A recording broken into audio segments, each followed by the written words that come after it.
Everybody, it's Catie Harris for Nursepreneurs and you, Jill. Jill, And I'm Jill Weberding. I thought you just naturally know to do that, so. All right, awesome. So I'm glad this is actually happening, Jill, because we had a surprise hurricane overnight. It started out, I guess, Sunday. We were waiting for it to show up. And it came last night, and it was like I've never been through a hurricane like that before. We went through one like a couple weeks ago, but that one was like, whew, the howling of the wind. Yeah, it was really bad, scary. Well, I'm glad you're okay. Yeah, me too. But now I understand. Like I understand, like people that have been through like real bad hurricanes. I mean, I don't understand them. I had a taste, let's say, of what they went through, but. Yeah, it's kind of like understanding the content, right? Of like, oh, I'm sure hurricanes, those 80-mile-hour, 100-mile-hour winds sound terrible, but until you've actually been in the middle of it, you don't know. Like, there's not a knowing of how scary that could be. Right. And kind of like, let's take this to today's topic, which is starting a business. Like, you don't know what it's like to start a business until you actually get out there and try to start one. And there are lots and lots of reasons not to start a business. And that's kind of what we're going to talk about today is, those reasons why people don't start a business, and maybe we can work through them. Sounds good. Let's do it. Let's do it. All right. So reason number one, what is a reason that somebody would not start a business, or why can't they start a business? What do you hear a lot, Jill? Too complicated. They're too overwhelmed, right? It's too complicated. The idea of it, they don't know where to start, right? How many times have we heard that? I don't know where to start. Yeah, no, because I think everybody has this need to have the whole package put together before they actually start. And there's that kind of like point in your business where nothing really is getting done, but you have your hands in so many things. And I think it's just have to be okay with that, like that overwhelm and just like, all right, there's a million things going on and something's going to get done eventually. But, I'm doing social media, I'm doing this, I'm doing that, and all that kind of good stuff. So it is definitely hard to get started. Yeah, I think that big, when you're sitting in that overwhelm or you're looking, usually where that really comes into play, I think, is you're thinking about the big picture and you have this grand vision of what you want it to be, which is fantastic. And you need that vision. But the trick is to take that vision and then chunk it down into the steps that are going to get you there, right? If you still stay focused on the big vision, it can paralyze you just by the amount of steps and things you got to do and moving pieces you need to coordinate. So if you like start chunking that down, whether that's in a planner or a 30-day, 90-day, weekly, whatever it is, but chunking that down really is what helps take that overwhelm down to a scalable level, I think. Yeah, and I would say one of the things that I spent an inordinate amount of time on were things that didn't actually make me any money in my business, but I had focused on them for so long, and then when you come up for air, you're just like, well, why isn't anybody like buying from me? Like, I'm not doing all this stuff.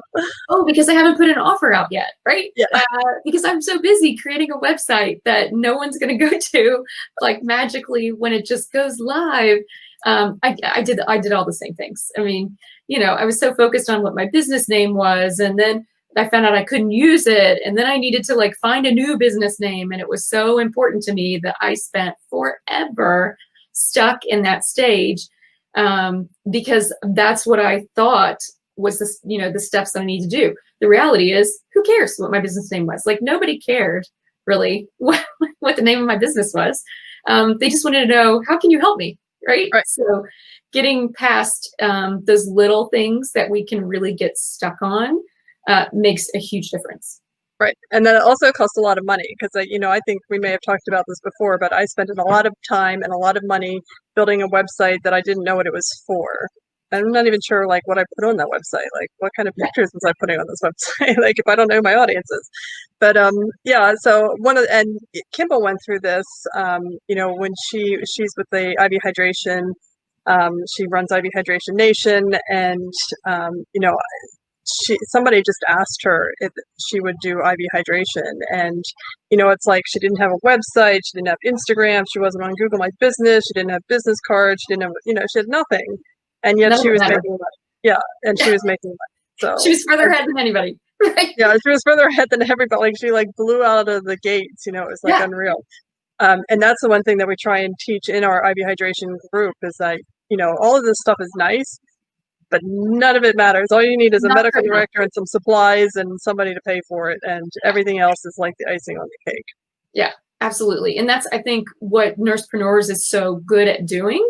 Like now because we would see people who were enrolling in courses and they were nowhere near being ready for whatever course they thought they needed. And I've been guilty of this too, where you're like ahead of your stuff. You're like looking for training and trying to figure out the thing that's in phase 3 and you're still on phase 1, right? And so doing training for phase 3 is not going to get you there because you got to figure out the steps in the first phase of your business, right? And so you need to focus on the activities that are actually going to move the needle there so that you can grow. And that's usually all around make an offer. What is your offer? Put it out there, get some feedback, and start growing from there. Yeah, and I think that's too, it's kind of like the unglamorous part of all this. Like, it's fun to put funnels together and email stuff and get caught up in the weeds of your website and your brand and all that kind of stuff. But like some of the stuff that you were doing with your own course, Jill, was helping the nurses to come up with like their message. And I think they thought they knew what their message was until, it was just kind of like, do you? No. Like, and we all struggle. And you challenged a lot of them, and some of them liked it. Some of them, don't really. Some don't like to be challenged. Yeah, So that was the one thing too, is that you get fixated on an idea, and if you're not willing to bend the idea for your audience, then it's just going to become like a hobby. Because not to say it won't be profitable at some point, but the chances are stacked against you. Yeah, you can't. I've never seen really anyone in business be really successful who came into it fixate on the idea that they know everything. Like, oh no, I already know what I'm going to do. I don't need your help, but they're not getting anywhere, right? Right. Everybody in your course. That's why, it's so helpful to find a mentor who's done what you want to do, or is, knows how to help you get, what are the activities that are going to move the needle in first phase so that you can get to your long-term vision. But yeah, you can spend so much time, stuck in the weeds of, I'm going to pick my brand colors and I'm going to pick a name and I want to design a website. And, there's not going to be any money made until you start actually engaging and providing value. So whether that's services or coaching or IV hydration, actually seeing clients, like there's never going to be any money coming in. And so most of the time, what we're really doing is procrastinating so that we don't, fail, right? It's the fear of failure, putting ourselves out there. It's all inner game, as always.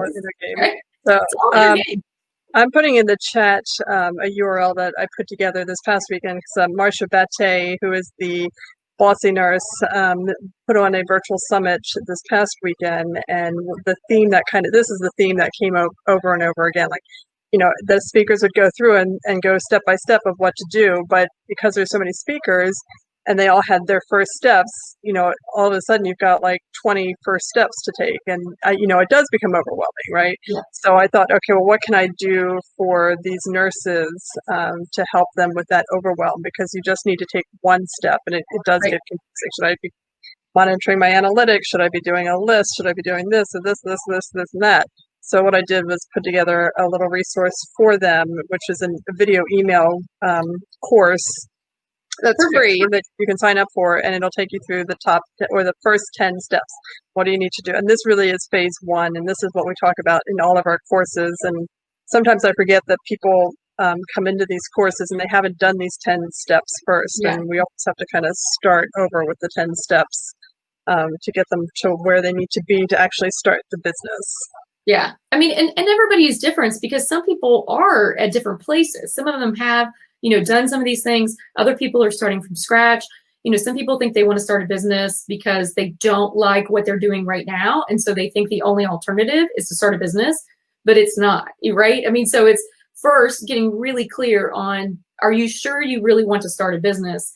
What do you want that to look like? We've talked about clarity, on these sessions before, about really getting clear to what you want to do, what you want your life to look like. And then say, if it's a business, okay, what is that business going to be? How do I want that to set up? How do I want to set that up? And then let's start, working again backwards from there. Yeah. Yeah. No, I think that's really good advice. All right. So what are some other reasons that people come up with why they can't start a business? Overwhelm's a huge one. Overwhelm's a huge one, that they don't know where to even start. I think it's whether they admit this or not, that they, like we say, we focus on things like, well, I don't know how to price it. I don't know how to package my skills or my services. But really what that all is, again, as you know, it's intergame. It's like fear of failure, of putting yourself out there.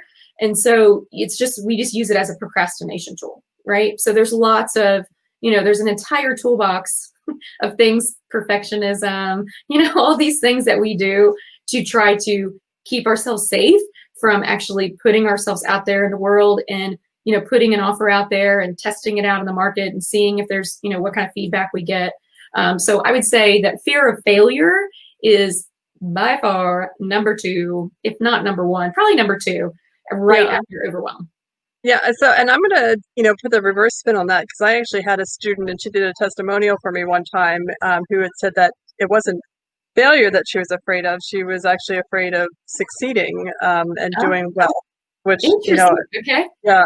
And I kind of had that issue too. Like, I felt like I didn't have permission to be successful. It was a weird thing. Like, and I don't think, I mean, I don't think we talk about fear of succeeding as much, but what would it mean if you succeed, or you get that responsibility of having to deliver what you said you could, and then now it's kind of like, it's like put the money where your mouth is.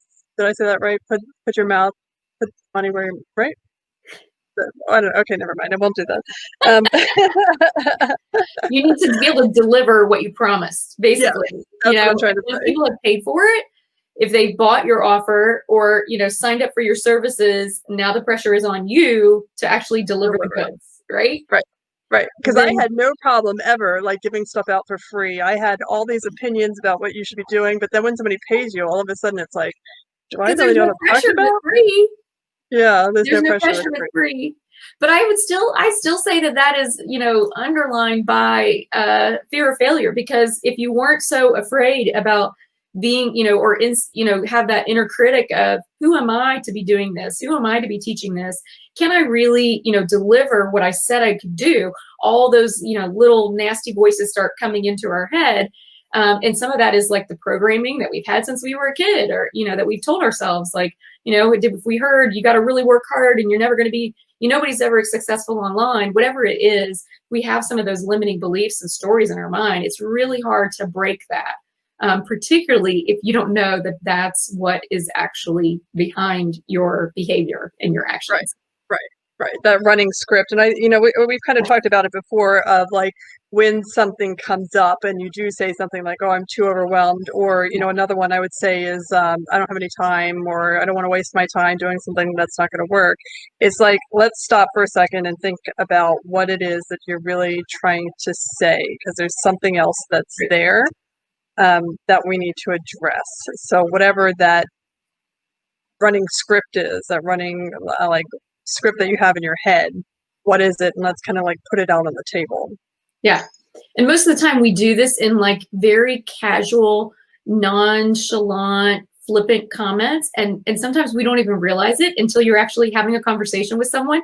And I know you and I both catch this when we're, working with clients. It's like, they've said this, within a span of like 3 minutes, they've mentioned this little flippant comment multiple times. And you're like, well, I can, we need to do a little root cause analysis on why you keep saying that, that's actually what's holding you back. And they're like, what? Oh no, I was just kidding. Yeah. Are you? Yeah. Are you kidding? I don't think so. I don't think so. Yeah, and I had this, it wasn't with the business, but I had a friend one time who was really she were having coffee one day and she was afraid to tell me that she was doing this because I think she was embarrassed, but she was like, yeah, she's like, I was thinking about doing a Fulbright scholarship and she wanted to go to New Zealand and do this stuff and blah blah blah. And I said, oh, I think you'll be a shoo-in for that. And she was like, wait, what? Really? Like, really? Yeah, because she was Like, like, if I say it out loud, I'm not going to get laughed out of the room? yeah, yeah, yeah. And she thought that she's like, and I said, yeah, and told her all the reasons why I thought she'd be a shoo-in for that. And she was like, oh, she's like, I thought you were going to say that was the dumbest thing I've ever said. And I was like, "Mm, no, okay, Lori, like, let's talk about this. What There's script the is fear of going on in your judgment. head? Yeah, there's the Right? fear of judgment. I don't want to tell anybody that I'm starting a business. I don't really want to, put it out on my personal page. I don't want people to know. I'm not going to talk about it until it's really successful. And then I can, then I won't be embarrassed if it doesn't work out because I'll wait until it starts working out before I tell everyone, right? We do this all Right. the time. Right. Yeah. Yeah, Yeah. all the Yeah. time. No, I had to start a couple businesses in secret because one of the problems I had was that I would start a business and then get it to a certain point and then it'd just be like, oh, it's not going to work out. And then I'd start a new business, get it to a certain point, and then it wouldn't work out. I just decided it wasn't working out for whatever reason. I don't even remember anymore. But I mean, it became a family joke to the point where, I didn't want to tell anybody that I was starting a business because everything I'd done up until that point was like a failure, if you will. Or I ran away from it. Was a quit in the midst of, right? Yeah. I ran away from it. And when I look back on them, every one of those businesses had the potential to be successful. It's just that I ran away from all of them. Yeah, you just didn't follow through, right? Yeah. Got scared somewhere in the middle and said, oh, this is probably, you let that inner critic take over and say, well, this is probably stupid. It's never going to make it anyway. I'm just going to bail now where I have less invested and I'll start over on something else. Right. Yeah. Right. Frequently do that. Yeah. No, it's easy to do. All right, so let's see. Overwhelm, time, fear of failure. What else do we have? What are some of the reasons that nurses give us that they can't start a business? I mean, we hear time all the time. I don't have the skills. I don't know the tech. It's like all those things are just excuses now because here's the news flash. We're in 2020 and information is at your fingertips. Like you can literally Google how to set up a funnel, how to set up an email service provider list, like anything you want to do that you don't know how the skill set to do now, you can learn most likely for free, at least to the initial part of it. You can get a book, you can listen to podcasts, you can watch videos, or you can contract with somebody who is really good and has that skill set. It will take you, it'll be less expensive because it'll take less of your time. You'll get there, just get your services out there much faster and be able to start making income versus struggling with it for months because you just, it's brand spanking new to you. Yeah. Sometimes saying you don't have a skill, hear that all the time. Somebody just typed in too much competition. That's a good one. Oh, ooh, I love this one. Go, Joe, go. Come on. Yeah, no, it's really scary. No, that's really scary. I would, agree to say that I would kind of like shy away from something that has too much competition. But what would you say, Jill? I would say that that nobody has the same perspective and style that you bring to the table. You are unique. So even if we take multiple nurses, and in fact, in my recent course, I had a couple of people who were doing very similar things. And in the beginning, they were like, "Ooh, I don't want to post anything in the group because they're kind of doing something similar." And I'm like, "They're not your competition. They're not." Like, here's the reality. The fact that you will ever the idea that you will ever come up with something that is brand spanking new, that has never been done before, ever, like 0 to none. I mean, it's all been done, friends. Like it's all been done. Doesn't mean it's been done well. Doesn't mean it's been done in your style or your, the fact that there's competition out there tells you there's a market for it. So I like to see competition. If there's no competition, you're in trouble. Like you might want to rethink because if it's a good idea and there's a market for it, there probably is something out there. Then what you do is look at what is out there and say, man, this is what's missing. Like I why didn't they include this? I would absolutely do this, this, and this. And I would put my spin on it this way. I started in cancer education, and there are tons, literally tons of free cancer education websites, nonprofits, like you name it. Every cancer center under the sun has their own website, and most of them have education on it. But guess what? Most cancer patients have no idea what's going on with them. They have no idea what's happening. They don't know what to expect. They don't understand their treatments. They're, abandoned as soon as they finish their treatment. They don't know what to do, how to get their life and health back and survivorship. It's crazy, right? Because nobody is actually speaking their language. And so that became my big niche, was cancer explained simply, right? And nobody, so even though I was doing a similar topic that there's tons of competition in, the reality is there's not much competition doing what I've done. So I would challenge fear of competition as well. Yeah, no, I would too. And, I think you just have to take a different spin on it, but also I think the niche down is really powerful because, yeah, you don't want to go out there and compete with Tony Robbins. Like, you're just not going to, right? I think that's just, I'm not going to. Those are not you don't my want to. No, but also like, we get a lot of nurses in the group that want to do something like wellness, right? And the problem goes back to this is a hugely, hugely competitive space. Or, Gene in diet and exercising, massive, massive space, billions of dollars spent in there. Like, how are you going to compete in this space? And what you do is you just have to find an audience who is not happy with what it is that they want. And it goes back to, honestly, the 10 steps to start a business that I recorded this past weekend. And, really starting with, like what Jill said, like, who is this group of people? Who is this defined group of people that I'm interested in working in? And what are they currently using? I promise you, it's not perfect. There's something wrong with it, or it's not the right thing, or, like Henry Ford said, if you ask people what they wanted faster horses. Like, Yes. Is there something completely different that you can take from a different specialty like nursing and inject it into whatever you're doing and make it better? And honestly, you don't have to make it you have to do 180 on a business. All you have to do is make something 10% better than the competition, and you have a business.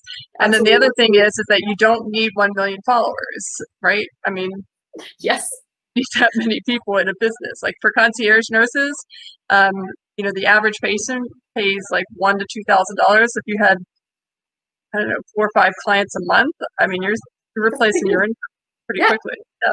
Yeah. So I think if you find 4 people that want your service, yes. Yeah. That is interesting. I'm glad you brought that up, because that is a big misnomer as well, is that people are like, well, I don't have a following, I don't have an email list, I'm not on social media, or maybe I'm on this, but I'm not on, I don't have a YouTube channel, I'm not an Instagram influencer or whatever. So, like, I just say, who cares? Is that where your audience lives and breathes? If not, you don't need to be on those. If they are, get to know them, find out where they hang out, and where are you going to connect with them. That's the one place you need to be. Okay. So you don't have to have all the social media handles if that's not where your audience hangs out. Who is it that you are actually going to serve? And then find out why they're not reaching their goal right now. Like you said, what's the roadblock? I mean, the information is out there. We all know that a pile of carrots, I could put a pile of carrots in front of a 5-year-old and a Twinkie, and they can tell me which one is the healthier choice. It's not new information. Like, we know, but if that's content, we're not putting it into context. So what's the technique? What's the method? What's the style? What are you going to do? What spin are you going to do in order to help people put the content into context so they become successful? Yeah. I definitely agree with that. That was very well said, Jill. Thanks. And then the other, this might be the same person, but too many regulations as well. And there certainly can be, and we're actually doing a webinar. I'll tell you this, that I've had a lot of nurses that are like, I want to start a home health agency or private duty. And I was just like, oh God, like, that just sounds awful because there's so many regulations and stuff. Yeah. And then I met Pam Taylor, and Pam Taylor does the home health agencies and private duty, and she like buys and sells these agencies. Like, she she builds them from scratch, or she helps people to build them from scratch, and then she flips them and does very, very, very well with these. And then she has her own agencies as well that she keeps for residual income. But I mean, the amount of regulations that you have to do and get through, and the outpour of money, because these agencies, like the average agency generates millions of dollars. Like, so I mean, if you're slightly below average, you're still making millions. So if you can put an average home care agency together and get through these regulations, and that's where the part is that everybody stops. They'll say, "Oh, there's too many regulations, too much competition." Right, it's too scary, and they don't do it. Yeah, and so she does. It shows you exactly how to. That's the key. Okay, so again, you have to know what it is that you're trying to create. And so if you're going out to be, you want to be a consultant, or you want to, do concierge, there's still regulations that go with that as well. IV hydration. I mean, there's still some things that you have to make sure that you get right. But something like building a home health agency absolutely is going to have a lot more regulations involved. And so if that's your goal, don't be afraid, step into it, but know that you are going to have an investment in getting the right mentor. You need to work with somebody who has done it, because that's not something that I would certainly want to be winging on my own, trying to figure out with YouTube videos, or, looking stuff up to make sure I was interpreting correctly. Something that is heavily regulated like that, absolutely critical that you get a mentor, or that you go through some kind of training course that is going to show you exactly how to navigate those regulations and avoid the pitfalls, right? And that could save you thousands and thousands of dollars. And even though it's an investment up front, again, you're talking about, look what you're trying to create, something that's going to be bringing in, millions. Come on. So, a small investment in a course or a mentorship coaching program with someone who has done exactly what you want to do, and Pam's done it multiple times over, like that's a must. And you should know that, coming in. Yeah. And especially like when you're talking about a business that generates millions, one, they're not going to be easy, and two, they're going to be competitive. So, the person that steps up to do that, is going to, person that follows through, it's a home run. If you can do all this stuff, like if you're just like, oh, it's too much work, or, I just take be bothered or whatever, it's not gonna work out. But no, that's the power of partnering with a mentor, or someone, again, who is experienced and who's done exactly what you want to do, and getting the formula. I mean, and a lot of them are out there, and we feature a lot of those courses as masterminds through Nursepreneurs, the IV hydration, the concierge, now the home health. So like those, why, like, it's just right there for you. I mean, you can spend triple the time of getting started, trying to figure it out on your own, or you could actually partner with someone, get a mentor who's had the experience and has gone through navigated all those, pitfalls, and get the formula from the beginning, and just like launch yourself into success so much faster. Right. So, and kind of like, I guess, wrapping up here, because we are almost at the half-hour mark, but, again, I think a lot of these roadblocks or mind blocks or inner game blocks that we have come down to a lot of the things that we were just talking about, like that fear of failure, the inner critic, the inner script that's going on. And if you're serious about trying to decide whether a business is right for you or not, I mean, definitely start with the 10 steps. There's nothing glamorous or exciting about the first 10 steps of business. Like, I know we all want to like do a funnel and make $1 million, but that comes later. Right. In the beginning, it's boring and it's lonely. And if you can plug through it, then there's a whole huge, open, wide world of opportunity that will be on the other side for you. Yes, absolutely. That's great. I'm so glad that you're including it and that you've recorded that this weekend. It's kind of, I feel it's kind of like the stuff that I have to tell my kids. Like, there are just some things in life, like eating all your vegetables, that they're just not fun. But you need to go and get your teeth cleaned every 6 months. Like, there's no getting around it. Okay, you just got to do some things. Not every piece, not every step is going to be light you on fire. I'm so excited about doing this one thing. The thing that lights you on fire is your big vision. right? And so sometimes those steps along the way, some are more fun than others. But I love that if you get started on these first 10 steps, if you are really struggling getting through those, that might be a red flag that you want to, take a look at. What is the root cause of that? Why is it? Do I really want to do this? Or is it, I really want to do this, but I need to get a handle on my inner game and those scripts and the negative talk and the fear of failure, fear of judgment, all that inner game stuff. You really need to get that in check before you start heading down the road. Again, it will save you a tremendous amount of time. Right. And a tremendous amount of money too, because you don't want to go buying these courses and then you keep hitting the same roadblock over and over and over again because you haven't addressed it. So guess what? It's not logistics. It's inner game. It's all in your mind. All right, and we all go through it, so you're not alone. Jill and I have inner game stuff still. We had that email conversation this weekend, Jill, and I'm like, I need you to coach me because I have some issues. Gladly. We'll swap. So, all right, everybody. We will see you guys next week, same time, same place, and any last thoughts, Jill? No, I think that's it. Thanks for watching, and we'll see you next week.